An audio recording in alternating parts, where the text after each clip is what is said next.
Well, you know, when we opened our home here just a couple of weeks ago, little did we know that this building actually goes way back for us here at WOOD TV. In fact, a former reporter was actually inside this building, and we got to roam the halls with him as he described his story of survival for us from so many years ago.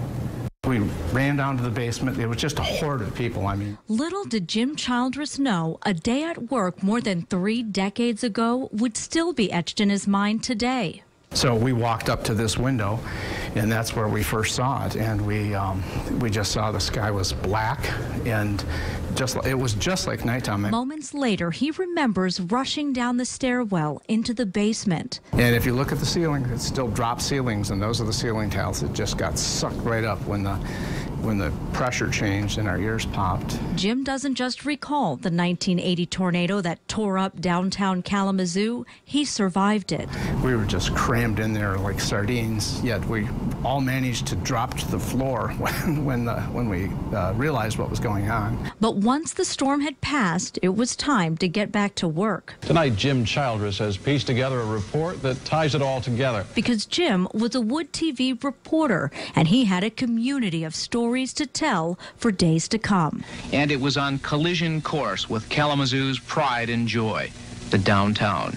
Jim reported on the destruction, all the while rebuilding alongside the same community he worked in. I recall the tornado vividly. One person in that community was Chris Shook, now the Gilmore Foundation president who toured us through the building. First thing you remember is just seeing how it's dark in the middle of the day. As Jim remembered what it looked like from the inside of the building, Chris recalled what it looked like from inside his car.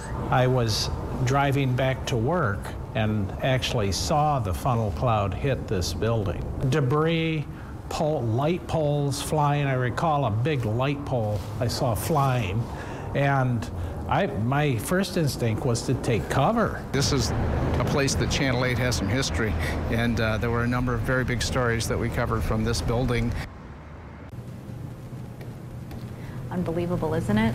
Yeah, and it's so fun to look back and you listen to these people who lived through it, and it's like it was yesterday for them. It really is. I mean, the details that he recalled from 37 years, almost 40 years ago, and he could still remember so many things that had happened, yeah. And people who had been warning him and telling him to get down. I mean, he remembered it like it was yesterday. But when something that incredible happens in your life, I can only imagine you would not forget it. Etched in permanently.